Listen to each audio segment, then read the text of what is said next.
Mom, the property taxes should have been paid months ago. Didn't you receive the confirmation letter? My son asked that question so casually over Easter dinner that for a moment, I thought I had misunderstood him. I looked up from my plate slowly, the roasted carrots suddenly tasting like cardboard in my mouth. What confirmation letter? I asked. Across the table, my daughter-in-law Vanessa froze so quickly that the stem of her wine glass slipped from her fingers and tipped sideways onto the white linen tablecloth. Red wine spread like a stain across the fabric while she let out a nervous laugh that sounded far too loud for such a small accident. "Oh my goodness," she said quickly, grabbing napkins. "I'm so clumsy lately." But I wasn't looking at the wine. I was looking at her face. Specifically, the way all the color had drained from it the second Daniel asked me that question. "I'm glad you're here.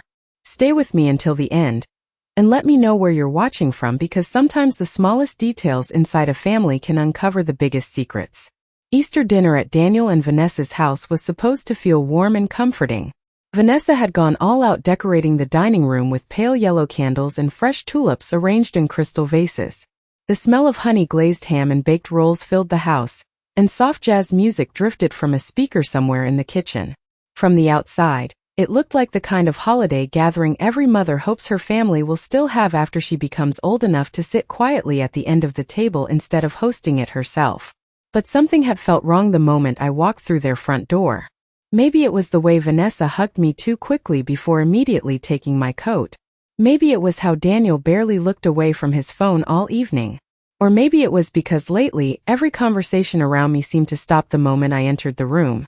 It's probably just stress, I had told myself for months. Young couples have pressures older people don't understand. That's what I kept repeating every time another strange little thing happened. Like the missing bank statements. Or the fact that Vanessa insisted on helping me organize my mail every week. Or the way she'd started speaking for me during appointments, answering questions before I even opened my mouth. At 68 years old, you start questioning yourself before you question other people. You wonder if maybe you forgot something. Maybe you misplaced a document. Maybe your memory simply isn't as sharp as it used to be. That's the dangerous thing about getting older. People slowly start treating your confusion like it belongs to you even when it doesn't. Daniel finally looked up from his plate. "The county tax office mailed a receipt weeks ago," he said. "Vanessa told me she helped you handle everything." His tone wasn't suspicious. If anything, he sounded relieved. Proud even. Like he believed his wife had been taking wonderful care of me. Vanessa dabbed at the wine stain furiously. "Honestly, Daniel, do we really need to discuss paperwork during Easter dinner?" she asked with a tight smile. "Your mother doesn't need unnecessary stress. Your mother. Not Evelyn. Never mom unless other people were around." I folded my napkin carefully into my lap and tried to keep my voice calm. "I never received any receipt," I said quietly. "Actually, I haven't seen property tax paperwork in quite some time." Vanessa stopped moving for half a second. It was small. So small most people would have missed it. But I didn't. Then she smiled again, softer this time. "Oh, that's probably because I switched your mail over to paperless last fall," she said. "Remember? You said all those envelopes were overwhelming you." Easter daher. I had no memory of saying that. But Daniel nodded immediately. "See? Problem solved." The conversation moved on after that, at least for everyone else. Vanessa brought out dessert. Daniel turned the baseball game on in the living room. Outside the kitchen window, rain tapped gently against the deck railing, while the sky darkened into shades of gray and blue. Everything looked normal, comfortable, safe, but my stomach had tightened into a knot I couldn't ignore. Because suddenly little moments from the past year started lining up in my head like puzzle pieces finally finding their places. The afternoon Vanessa insisted on taking my financial documents home to organize them better. The time my online banking password mysteriously stopped working.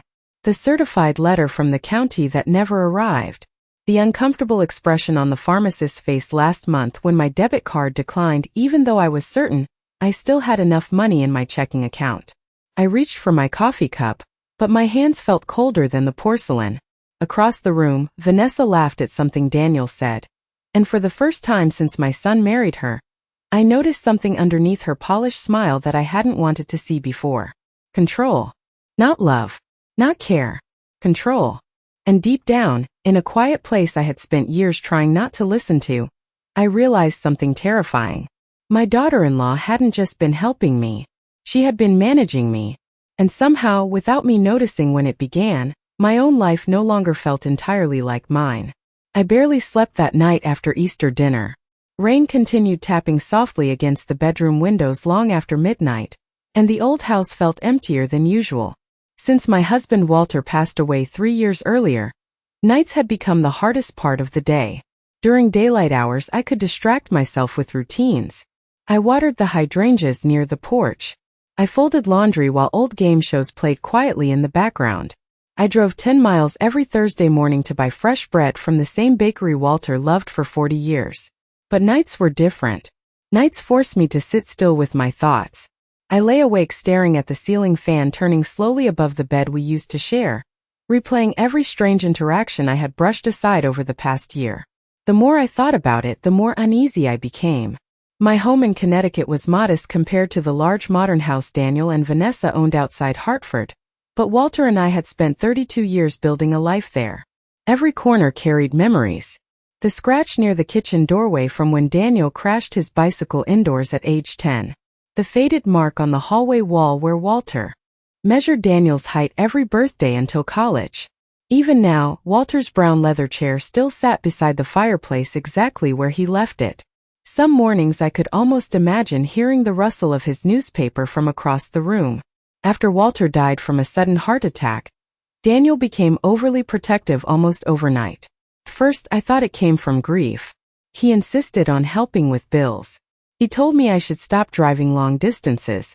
Vanessa offered to organize my paperwork because, according to her, financial systems are so confusing now.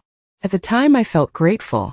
Losing a spouse after 4 decades leaves you disoriented in ways younger people cannot fully understand. One day you are sharing coffee with someone every morning, and the next you are standing alone in the grocery store trying to remember whether you still need to buy 2 cartons of milk out of habit. So when Vanessa offered help, I accepted it. Slowly, without realizing it, I started handing things over. First it was small things. She helped me reset passwords. Then she started collecting my mail whenever she visited. Eventually she convinced me to let her streamline my paperwork by switching many accounts online. "This will make life easier for you, Evelyn," she always said gently. "You should not have to stress over all these little details at your age." At your age. Funny how those 4 words can slowly shrink a person without them noticing. I got out of bed around 2 in the morning and walked downstairs barefoot. The hardwood floors felt cold against my feet. In the kitchen, I poured myself a glass of water and looked through the darkened house. Everything was quiet except for the soft humming sound from the refrigerator. That was when I noticed something I had not paid attention to before. The small wooden basket where I normally kept unopened mail was nearly empty again. Vanessa had stopped by 3 days earlier to help tidy up. And suddenly I wondered how often she had gone through my letters while I smiled and thanked her for being thoughtful. My stomach tightened. I opened the kitchen drawer where I kept old paperwork and searched through a stack of receipts and folders until I found last year's property tax statement. The envelope looked untouched, but the amount due had been highlighted in yellow marker, with a small handwritten note in Vanessa's neat cursive. "Handled online. Do not worry about this." I stared at those words for a very long time. Then I looked at the payment section near the bottom of the statement. Empty. No confirmation number. No printed receipt. Nothing at all. Outside, thunder rumbled softly somewhere beyond the trees lining my backyard. I suddenly realized something that made my chest feel cold. I had spent the last 3 years grieving my husband, but while I was grieving, someone else may have quietly taken control of my life piece by piece. The next morning, I called the county tax office the moment they opened at 8 o'clock. My fingers felt stiff around the phone while I sat at the kitchen table staring at the yellow daffodils outside the window. For a brief second, I almost hung up before the call connected. Part of me still wanted to believe there was a simple explanation for everything. Maybe the paperwork had been delayed. Maybe Vanessa truly had paid the taxes online and simply forgotten to print the confirmation. Maybe I was letting grief and loneliness turn ordinary mistakes into something darker. But deep down, I already knew this was no longer about one missing receipt. A young woman named Melissa answered after the second ring. Her voice sounded cheerful in the practiced way customer service employees learn to sound.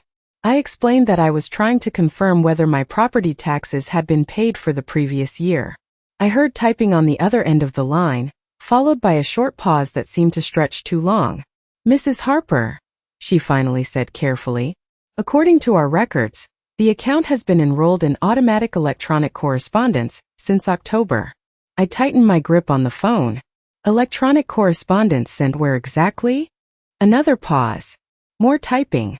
"The email we have on file is vanessa.harper.management@" I stopped hearing the rest for a moment. Management. Not family. Not personal. Management.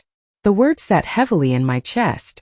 "That is not my email address," I said quietly. Silence. "Oh," Melissa replied, suddenly sounding uncomfortable. "Well, the authorization forms were submitted properly." Submitted properly. I thanked her, ended the call, and sat motionless at the kitchen table while the coffee beside me grew cold. Outside, a delivery truck rolled slowly down the street, stopping briefly at my neighbor's mailbox before moving on. Everything around me looked perfectly ordinary, but inside my own home, something had shifted permanently. For the first time, I started wondering how much of my life Vanessa had access to without me realizing it. Around noon, Vanessa called unexpectedly. Her timing alone made my pulse quicken. "Hi, Evelyn," she said brightly. "I was just checking in after yesterday. You seemed a little tired at dinner." I leaned back carefully in my chair. "I am fine." "Good," she replied quickly. "You know how stress can affect memory sometimes." There it was again. That gentle little push. The subtle suggestion that confusion belonged to me instead of the situation. "I called the county office this morning," I said calmly. The silence on the line lasted less than 2 seconds, but it told me everything. Then her cheerful tone returned instantly. "Oh good. I was actually going to help you with all that later this week." Help me. I suddenly realized Vanessa used that word constantly. Help. Organize. Simplify. Manage. Every controlling thing she did came wrapped in soft language that made resistance sound unreasonable. "They said the paperwork was linked to your email address," I continued. "Why would that be?" Another pause. Longer this time. "Well, honestly, Evelyn, after Walter passed away, Daniel and I were worried about you handling everything alone. You seemed overwhelmed." I looked toward Walter's empty chair beside the fireplace. "I do not remember giving permission for that." Vanessa laughed softly, but there was tension underneath it now. "You probably just forgot, sweetheart. It was months ago." Sweetheart. Another word that suddenly felt different. Smaller somehow. Like something you say to a child. My stomach tightened again. "Maybe," I said quietly, "I should probably start handling my own accounts again anyway." The silence that followed felt colder than before. Then Vanessa spoke carefully, each word measured. "Evelyn, that could become very stressful for you. Daniel would hate seeing you struggle. Not you might struggle. Not you could have difficulty." She had already decided I was incapable. I ended the conversation politely a few minutes later, but after hanging up, I noticed my hands trembling slightly. Not from fear. From clarity. Because for months I had blamed myself every time something felt confusing or missing or wrong. But now a terrible possibility had started taking shape inside my mind. What if I had not been forgetting things at all? What if someone had simply been making sure I never saw them in the first place? 3 days later, I drove to the bank myself for the first time in nearly a year. The branch sat 12 miles from my house in a quiet shopping plaza beside a grocery store and a pharmacy. Walter and I had opened our accounts there back in 1989, when the building still had brown carpet and little bowls of peppermint candy near the teller windows. Everything looked modern now. Glass desks, gray walls, touchscreens everywhere. But the smell inside was still the same mixture of coffee, paper, and air conditioning that always reminded me of long afternoons balancing checkbooks at the kitchen table beside my husband. I almost turned around before walking in. My chest felt tight the entire drive there. Partly from anxiety, partly from embarrassment. There is something humiliating about realizing you may no longer understand your own finances, especially after spending an entire lifetime managing a household, raising a child, paying mortgages, surviving layoffs, and stretching grocery budgets down to the last dollar. You begin wondering when exactly you became someone other people thought needed supervision. A young banker named Trevor greeted me politely and led me into a small office with glass walls. He could not have been older than 30. His tie looked too bright for the seriousness growing inside my stomach. "How can I help you today, Mrs. Harper?" he asked. I folded my hands carefully in my lap. "I would like to review all accounts connected to my home and personal banking information," I said, "including any authorized users." He smiled politely and started typing. At first, everything sounded routine. Savings account, checking account, property tax records. But then his expression shifted slightly. Not dramatically, just enough for me to notice. "Is something wrong?" I asked quietly. Trevor hesitated. "Well, I just want to confirm something first. Your daughter Vanessa Harper has financial authorization access on several linked accounts. Is that still correct?" I felt the room go strangely still around me. "Several accounts?" He turned the monitor slightly toward me. There, beside my own name, sat Vanessa's authorized account manager. My pulse quickened. "I never added her as a manager," I whispered. Trevor blinked, clearly uncomfortable now. "According to our system, the paperwork was submitted 11 months ago." 11 months. Around the same time Vanessa had started insisting she help me with online banking because, according to her, cyber scams target older people. Trevor clicked through several files while I tried to steady my breathing. Then another detail appeared on the screen. There was also a refinancing inquiry connected to your property 6 months ago. I looked up sharply. "What refinancing inquiry?" Trevor stopped typing completely. "You were not informed?" The silence between us answered the question before I could speak. My fingers tightened around the strap of my purse. Trevor immediately lowered his voice. "Mrs. Harper, perhaps it would be best if I printed these records for you." He disappeared briefly toward the printer while my heart pounded so hard I could hear it in my ears. Refinancing. The word echoed inside my head like something dangerous rolling slowly downhill. Walter spent decades making sure our house was fully paid off before retirement. He used to joke that owning your home outright was the closest thing ordinary Americans ever got to real peace. And now someone had connected that house to financial activity without my knowledge. Trevor returned carrying several sheets of paper clipped neatly together. "There is one more thing," he said carefully. "A secondary email was added to your account notifications approximately 7 months ago." He pointed toward the page. Vanessa's email appeared again. Underneath it sat a forwarding address I had never seen before. My vision blurred slightly as I stared down at the paperwork. Suddenly every strange missing letter and every delayed notice over the past year made horrible sense. Vanessa had not simply been helping me stay organized. She had positioned herself between me and every piece of information connected to my life. Trevor offered me a glass of water, but I shook my head slowly. I gathered the papers carefully into my purse and stood up. Outside the bank windows, sunlight reflected off passing cars in the parking lot, while people pushed shopping carts across the pavement like any ordinary afternoon. But as I walked back to my car, one terrifying thought kept repeating inside my mind. If Vanessa had hidden this much from me already, what else had she done that I still did not know about? I did not drive straight home after leaving the bank. Instead, I sat inside my car in the parking lot for nearly 40 minutes with the engine off, and the paperwork spread across my lap. People came and went around me carrying grocery bags and coffee cups while I stared at words that no longer felt connected to my own life. Authorized access. Refinancing inquiry. Secondary notifications. Every line on those documents felt cold and clinical, but together they painted something deeply personal. Betrayal rarely arrives all at once. It slips quietly into ordinary routines until one day you realize your trust has been used against you piece by piece. I finally drove home slowly through the winding back roads near my neighborhood, passing budding maple trees and white fences still damp from the previous night's rain. Walter used to love those roads in springtime. He would roll down the windows even when the air was chilly just to smell fresh earth after winter. By the time I pulled into my driveway, my chest felt heavy with memories I suddenly viewed differently. I carried the paperwork inside and spread everything across the dining room, Table beneath the chandelier Walter installed himself 20 years earlier. Then I started reading carefully. Very carefully. Most people think older women stop noticing details. They mistake quietness for weakness. But motherhood teaches you to observe small things because small things are usually where trouble begins. A teenager coming home too cheerful after doing something wrong. A husband saying nothing is bothering me, while folding the newspaper too sharply.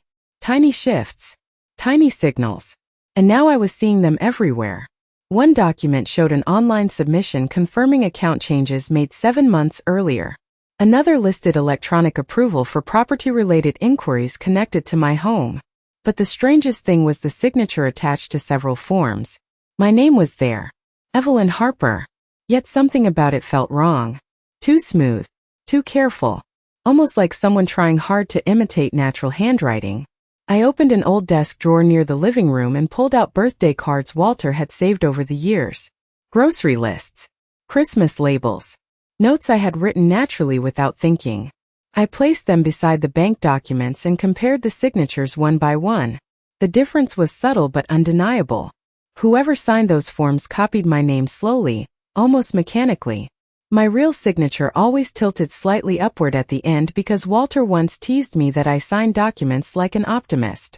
These signatures stayed flat and stiff across the line. I suddenly remembered a strange afternoon last summer when Vanessa insisted I sign several insurance updates, while she rushed me between errands. "Do not worry about reading all that legal language," she had said with a quick laugh. "Nobody understands those forms anyway." At the time I trusted her completely. Now my stomach twisted at the memory. Had she mixed legitimate documents together with others I never noticed? Had she counted on me signing quickly without my reading glasses? I sat back slowly in my chair and looked around the quiet house. The clock above the stove ticked steadily while afternoon sunlight stretched across the hardwood floors. Everything felt painfully normal. That was the frightening part. Betrayal inside a family does not usually happen in dramatic moments. It happens while someone pours you coffee, while they offer to carry groceries inside, while they kiss your cheek and call you sweetheart. I reached for the final page Trevor printed for me at the bank. Near the bottom sat a detail so small I almost missed it entirely. An outdated secondary mailing address connected to tax notifications. Not Vanessa's current email. Not Daniel's house. A rented postal box located 20 miles away in West Hartford. My pulse quickened again. Why would Vanessa need a separate mailing address connected to my property records? Unless there were documents she never wanted arriving at either house. I stared at that postal box number for a very long time. Then, for the first time since Walter died, I picked up the phone and called an attorney. The attorney's office sat above a quiet insurance agency on Main Street in West Hartford. The building smelled faintly of old carpet and coffee, and the waiting room walls were lined with framed photographs of sailboats drifting across calm blue water. I arrived 15 minutes early carrying a brown leather folder stuffed with every document I had gathered over the past week. My hands felt steady now. Not because I was calm, but because something inside me had changed. Fear had slowly been replaced by focus. The attorney's name was Richard Bennett. He looked to be in his late 60s with silver hair, reading glasses hanging low on his nose, and the kind of patient expression people develop after spending decades listening to difficult truths. He invited me into his office and asked softly, "What seems to be the concern, Mrs. Harper?" For a moment I almost minimized everything. Years of motherhood teach women to soften problems before speaking them aloud. But instead I opened the folder and placed the papers carefully across his desk. Richard spent nearly 20 minutes reviewing everything in silence. He read the account authorizations twice, studied the signatures closely. Occasionally he asked simple questions. "Did you knowingly authorize refinancing activity connected to your property?" "No." "Did you knowingly permit mail forwarding to this postal box?" "No." "Has your daughter-in-law had regular access to your financial records?" I hesitated before answering that one. "Yes," I said quietly. "I believe she was helping me." Richard removed his glasses slowly and folded his hands together. "Mrs. Harper," he said carefully, "I believe your trust may have been seriously abused." Hearing another person say the words aloud made the room suddenly feel colder. I looked down at my wedding ring, still resting on my finger 3 years after Walter's death. How bad is it? I asked. Richard reached for one of the documents near the bottom of the stack. This refinancing inquiry was not casual. Someone attempted to leverage equity from your home as collateral connected to a business restructuring application. My chest tightened. Business restructuring? Your daughter-in-law appears connected to a limited liability company, currently under financial pressure. He paused delicately before continuing. If this process had been completed fully, your property could have become financially exposed if the business failed. I stared at him in disbelief. Walter's house. Our house. The place where Daniel learned to walk. The kitchen where we hosted Thanksgiving dinners for 30 years. The porch where Walter drank coffee every Sunday morning while listening to birds in the maple trees. Vanessa had quietly tied all of it to business debt without my knowledge. Richard continued speaking calmly, but each sentence landed heavier than the last. The good news is that several procedural steps appear incomplete. Something interrupted the process before final approval. What interrupted it? I asked. He tapped one document lightly with his finger. This outdated tax notification account. Someone forgot to reroute one secondary confirmation requirement. The forgotten mailing address. The tiny detail Vanessa overlooked while controlling everything else. Richard leaned back in his chair. That small oversight may have protected you. I closed my eyes briefly. Not from relief, from realization. Vanessa had not made one impulsive mistake. This had taken planning, documents, access, quiet manipulation over many months. And Daniel likely knew nothing about any of it. That hurt almost as much as the betrayal itself. Because somewhere beneath all this deception still lived the little boy, who used to run into my kitchen after baseball practice begging for grilled cheese sandwiches. Richard slid a business card toward me. Do not confront anyone yet, he said firmly. You need copies of every record possible before they realize you are aware. I nodded slowly. Can I protect my home? Yes, he replied. But you must move carefully now. As I gathered the paperwork back into my folder, I noticed my hands were no longer trembling. 3 weeks earlier I would have cried. 3 years earlier I might have apologized for causing trouble. But grief changes people in ways the world rarely notices.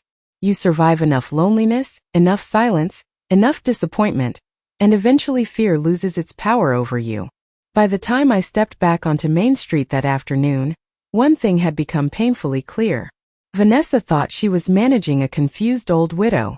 She had no idea she had just awakened the woman who spent 40 years protecting her family from losing everything. For the next 2 weeks I said nothing to Daniel or Vanessa. That was the hardest part. Not the paperwork. Not the meetings with Richard Bennett. Silence. Real silence requires discipline, especially when your heart is breaking inside your own family. Vanessa continued visiting every Thursday afternoon like clockwork. She arrived carrying grocery bags, lavender hand soap, little pastries from the bakery she knew I liked.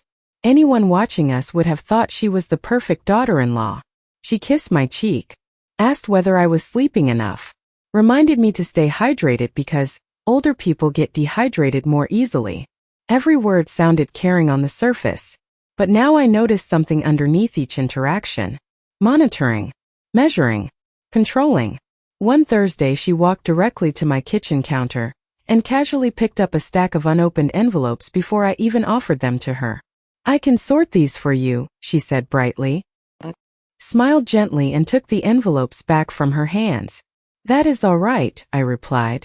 I am trying to stay mentally active. The expression on her face changed so quickly most people would have missed it. Just a flicker. But it was there. Irritation. Then the smile returned. Of course, she said softly. Whatever makes you comfortable. Whatever makes you comfortable.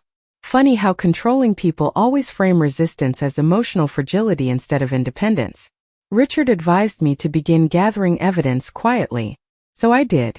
Every morning I made coffee, sat beside the dining room window, and reviewed documents carefully like I was grading student papers again back in my teaching days. I requested printed banking histories, property records, account access logs. The deeper I looked, the worse everything became. Vanessa had opened multiple lines of communication connected to my finances without fully informing me. Notifications had been redirected. Password recovery options changed. At one point she had even listed herself as my primary financial contact on a supplemental form connected to property inquiries. But one thing became painfully clear very quickly. Daniel likely knew almost nothing. His signatures appeared nowhere except routine household forms. Noru financing approvals. No suspicious transfers. Nothing. That realization hurt in a different way because it meant my son had not actively betrayed me. He had simply stopped paying attention. And sometimes neglect creates damage just as easily as cruelty does. A few days later Daniel invited me over for Sunday dinner again. Vanessa greeted me warmly at the door wearing a cream-colored sweater and gold earrings Walter had once complimented during Christmas dinner years earlier. Seeing her wear them now made my stomach tighten unexpectedly. During dinner she talked endlessly about simplifying life. Smaller homes. Retirement communities. There are beautiful places now for seniors, she said while passing mashed potatoes across the table. Places with activities and medical support built right in. Daniel nodded absent-mindedly while checking something on his phone. You should think about it someday. Mom, he added. That house is probably too much work alone. Too much work. The same phrase people use when they start preparing to remove older women from the center of their own lives. I looked around the dining room quietly. Family photographs lined the walls. Vacation pictures. Christmas mornings. Smiling faces frozen in happier years before money, and control poisoned everything underneath. Vanessa leaned forward slightly. Actually, she said carefully, there is something Daniel and I wanted to discuss with you soon. Just practical planning stuff. Practical planning. Another soft phrase hiding sharp intentions. I folded my napkin carefully beside my plate and looked directly at her for the first time in weeks. Who signed my name on those refinancing documents, Vanessa? The room went completely silent. Daniel slowly lowered his phone. Vanessa did not move at all. Not even her breathing seemed to change. But the color disappeared from her face so quickly it reminded me of the moment she spilled wine at Easter dinner. I do not know what you mean, she said finally, though her voice sounded thinner now. I held her gaze calmly. That is interesting, I replied softly. Because my attorney understands it very clearly. Daniel stared between us in confusion while Vanessa sat frozen beside him gripping her water glass too tightly. And in that moment, for the very first time since all of this began, I realized something important. Vanessa was no longer completely in control of the situation. She knew it too. The meeting at Richard Bennett's office happened 4 days later on a gray Thursday morning with rain drifting steadily against the windows. Vanessa arrived first wearing a navy blue coat and carrying a leather portfolio pressed tightly against her side. Daniel followed behind her looking exhausted and confused, like a man who still believed there had to be some misunderstanding holding his family together. I arrived last carrying nothing except my purse and a quiet certainty that my life would never return to what it had been before Easter dinner. Richard greeted all of us professionally and led us into the conference room. The table was polished dark oak, spotless except for a pitcher of water and 4 clean glasses lined neatly near the center. Vanessa smiled politely the entire time, but her posture looked different now. Stiffer. More alert. Like someone walking across frozen ice trying not to hear cracks underneath. Thank you all for coming, Richard began calmly after everyone sat down. Mrs. Harper requested this meeting regarding financial activity connected to her property and personal accounts. Vanessa crossed one leg slowly over the other. I think this entire situation has gotten blown out of proportion, she said gently. I was only trying to help Evelyn manage things after Walter passed away. Help. There was that word again. Richard nodded slightly without reacting. Then he opened a thick folder in front of him. Interesting, he replied quietly. Because several institutions involved do not appear to describe these actions as assistance. Daniel frowned immediately. What exactly is going on here? Richard slid the first document across the table toward him. This is an authorization request connected to refinancing inquiries involving your mother's property. Daniel scanned the page quickly before looking up in confusion.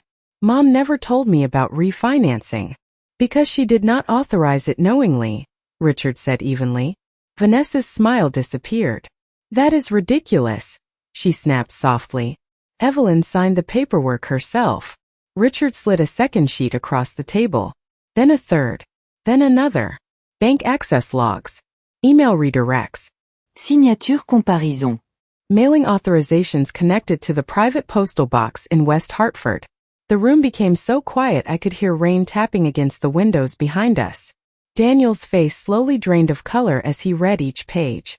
Vanessa, he whispered finally. What is this? She straightened immediately. Your mother is confused, she said sharply. She agreed to everything months ago. She just does not remember. I watched Daniel carefully then because part of me still needed to know what kind of man my son truly was beneath all this. He looked at me.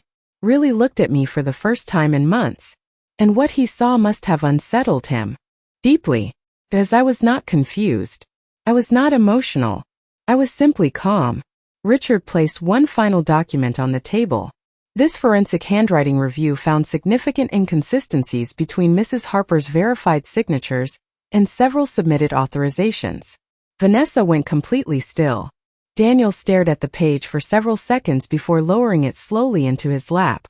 You forged her signature? He asked in disbelief. Vanessa opened her mouth but no words came out at first. Then suddenly everything spilled forward too quickly. The business losses. The pressure. The loans. The failed investment partnership she had hidden for over a year. I was trying to protect us, she said desperately. I thought I could fix everything before anyone noticed. Not Evelyn. Not family. Herself. Daniel stood up so abruptly his chair scraped loudly across the floor. You used my mother's house? His voice cracked on the last word. I sat quietly while the entire illusion finally collapsed around the woman who had spent years controlling every conversation in soft, careful tones. Vanessa looked toward me then, and for the first time since I met her, she looked frightened instead of confident. But strangely, I did not feel victorious. Just tired. Deeply tired. Richard closed the folder carefully. Mrs. Harper's property remains legally protected because the refinancing process was incomplete, he explained. However, several actions taken here may require further legal review. Vanessa lowered her eyes toward the table while Daniel stood frozen beside the window staring out into the rain like he no longer recognized his own life. And sitting there quietly with Walter's wedding ring resting against my finger, I realized something painful but freeing at the same time. Sometimes the people who hurt you most are not strangers. They are the ones who slowly convinced you to stop protecting yourself because they promised they would do it for you. Vanessa moved out of Daniel's house 2 weeks after the meeting at Richard Bennett's office. There were no dramatic scenes. No shouting matches on the front lawn. Just quiet movements carried out beneath gray spring skies. While neighbors pretended not to notice the boxes being loaded into the back of her SUV, Daniel called me 3 times during those 2 weeks, but I did not answer right away. I needed time to understand my own feelings before listening to his. Betrayal inside a family leaves behind a strange kind of exhaustion. It is not only anger. It is grief for the version of people you believed existed. By early May, the dogwood trees outside my kitchen window had started blooming again. Every morning sunlight spilled across the hardwood floors while I sat drinking coffee in Walter's old chair, reviewing paperwork with Richard over the phone. The investigation into the financial documents continued quietly in the background. Some accounts were frozen temporarily. Certain authorizations were revoked completely. Richard assured me repeatedly that my home remained legally protected. Still, I changed every password connected to my life. Banking, insurance, email, even the garage keypad Walter installed years ago. The afternoon I replaced the front door locks myself, I stood on the porch afterward holding the old brass key in my hand longer than necessary. It suddenly occurred to me that trust works very much like a key. Once someone misuses it, the entire lock has to change. Daniel finally came to see me one Sunday evening just before sunset. He looked older somehow. The confident businessman who once rushed through family dinners checking emails on his phone was gone. In his place stood a tired man carrying guilt he did not know how to set down. "Mom," he said softly from the doorway, "can I come in?" I stepped aside without speaking. We sat in the living room while evening light faded slowly through the curtains. Walter's leather chair remained beside the fireplace untouched. And for a while neither of us spoke at all. Then Daniel looked around the room quietly and whispered, "I should have noticed." Those 5 words hurt more than any apology could have. Because he was right. He should have noticed. The missing mail. The account changes. The way Vanessa answered questions directed at me. The subtle ways I had slowly disappeared from control over my own life while everyone called it help. Daniel rubbed both hands over his face tiredly. "I thought she was taking care of you," he said. "I thought I was being a good son by letting her help." I studied him carefully then. The little boy I raised was still there somewhere beneath the shame and confusion. But adulthood had made him careless in dangerous ways. "Protecting someone means paying attention," I said quietly. "Not handing responsibility to someone else because it feels easier." Daniel lowered his eyes toward the floor. For a long moment the only sound between us came from the old clock ticking steadily in the hallway. Finally he asked the question I think frightened him most. "Can you ever forgive me?" I looked toward the kitchen window where rain clouds were gathering again beyond the maple trees. Forgiveness. People speak about it like it arrives all at once, clean and simple. But real forgiveness moves slowly through wounded places. Sometimes it takes years before trust learns how to breathe again. "I do not know yet," I answered honestly. Daniel nodded quietly as if he expected nothing more. When he left an hour later, he paused beside Walter's photograph near the front hallway and touched the frame gently before walking out into the darkening evening alone. After the door closed, I locked it carefully and stood there for a moment listening to the silence inside my house. But for the first time in years, the silence no longer felt empty. It felt peaceful. Safe. Later that night I carried my tea onto the back porch wrapped in Walter's old wool cardigan while soft rain drifted through the trees. The air smelled like wet earth and spring grass. Somewhere in the distance thunder rolled gently across the hills. I sat there quietly thinking about how close I had come to losing everything, because I trusted the wrong person at the loneliest time in my life. Vanessa thought silence meant weakness. She never understood that silence was where women like me learned how to survive.